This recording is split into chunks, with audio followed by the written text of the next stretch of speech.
హైదరాబాద్ అలాగే ఇతర జిల్లా హెడ్ క్వార్టర్లలో పట్టణాలలో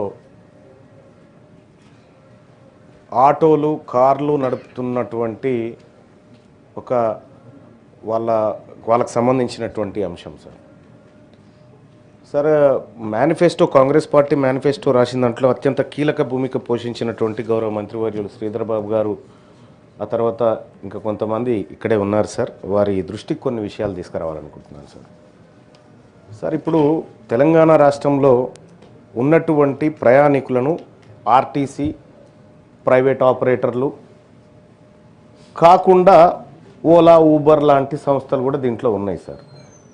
ర్యాపిడో లాంటిది కూడా ఉంది. ఇప్పుడు మనం ప్రభుత్వం లక్ష్యం వచ్చేసి మహిళలకు ఉచితంగా రవాణా అందించడం అనేది ప్రభుత్వ లక్ష్యం సార్. దానికి ప్రభుత్వానికి ధన్యవాదాలు సార్. ఒక ఉచిత రవాణా కార్యక్రమాన్ని మహిళలకు పెట్టింది. సో ఈ సందర్భంలో కొద్దిగా ఆటో వాళ్ళకి కానీ లేకపోతే ఈ క్యాబులు నడుపుకునేటువంటి వాళ్ళకి కానీ కొంత వ్యాపారం తగ్గింది, కొంత వాళ్ళ దాంట్లో ఎక్కే వాళ్ళు కూడా తగ్గినారు. సో కొంత ఉపాధి కోల్పోతూ ఉన్నటువంటి ఆలోచన వాళ్ళు ఉంది సార్. అయితే దీనికి పరిష్కారంగా మనం గతంలో మేనిఫెస్టోలో అనుకున్నట్టుగా ఈ ఓలా యాప్ ఊబర్ యాప్ ఈ రాష్ట్ర ప్రభుత్వం ఒకటి ఎందుకు తయారు చేయలేదు? ఈ రాష్ట్ర ప్రభుత్వమే ఇప్పుడు ఆ ఓలా యాప్ కానీ ర్యాపిడో కానీ ఇంకోటి ఎక్కితే 100 రూపాయలు అయిందనుకో 30 రూపాయలు వాడే తీసుకుంటా ఉన్నాడు.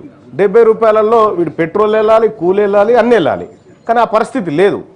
కాబట్టి రాష్ట్ర ప్రభుత్వం ఒక యాప్ను క్రియేట్ చేసి దాని నిర్వహణ ఖర్చు కోసం ఒక 5% 6% నిర్వహణ ఖర్చుకు తీసేస్తే మిగతా డబ్బులు కనుక ఆ కష్టపడేటువంటి కార్మికులకు ఆటో డ్రైవర్లకు వీళ్ళకి ఇవ్వడం ద్వారా ఏం జరుగుతుందంటే ఎక్కువ లాభం జరుగుతుంది. ఎందుకు ఇక్కడ ఆర్టీసీ వల్ల జరిగినటువంటి దెబ్బను ఈ రకంగా పూడ్చుకునేటువంటి అవకాశం ఒకటి ఉంటుంది సార్.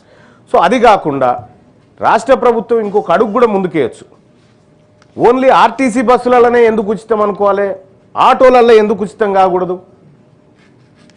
ఆటోలలో ఉచితం ఎందుకు చేయకూడదు? దానికోసం ఒక పాలసీ ఎందుకు రూపొందించకూడదు? ఎందుకంటే ఇప్పుడు ప్రతి గల్లీలోకి ఆర్టీసీ బస్సు పోయే పరిస్థితి లేదు.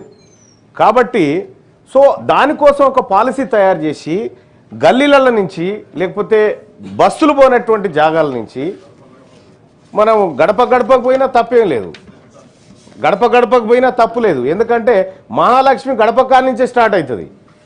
కాంగ్రెస్ పార్టీ పెట్టుకున్నటువంటి ఆ పేరు ఏదైతే ఉందో మహాలక్ష్మి గడప కాడి నుంచే స్టార్ట్ అవుతుంది. గడప కాడ ఎక్కించినా ఇంకా పుణ్యమే. ఇక్కడ ఏమంటున్నంటే ఆటోలకు సంబంధించి ఇప్పుడు ఎట్లాగో మనం ఆర్టీసీకి కొంత చెల్లిస్తూ ఉన్నాము,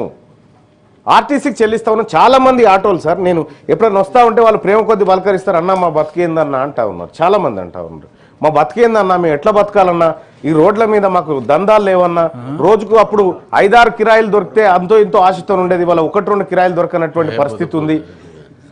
అప్పుడు కనీసం ఒక 10 గంటలు పని చేస్తే ఈఎంఐ కట్టుకోనో ఇంట్లో కొద్దిగా సరుకులు తెచ్చుకోనో ఇంటి రెంటో వైద్యమో పిల్లలో చూసుకునేది. కానీ ఇవాళ మొత్తం రోడ్ల మీద ఉన్నా కూడా వాళ్ళు బతకలేనటువంటి పరిస్థితి వచ్చింది. కాబట్టి ఎట్లాగో ఇన్ఫర్మేషన్ టెక్నాలజీ మినిస్టర్ గారు ఇక్కడే ఉన్నారు కాబట్టి ఒక యాప్ను తయారు చేయడం వల్ల వచ్చే సాధక బాధకాలు పరిశీలించండి సార్. మీరు పరిశీలించి ఒక యాప్ను తయారు చేసి వాళ్ళకు పెడితే ఇది ప్రభుత్వ యాప్ అయినప్పుడు ప్రజల్లో కూడా కొంత నమ్మకం ఏర్పడుతుంది. కాబట్టి అటు ఆటో వాళ్ళకి మీరు మంచి చేసిన వాళ్ళు అవుతారు.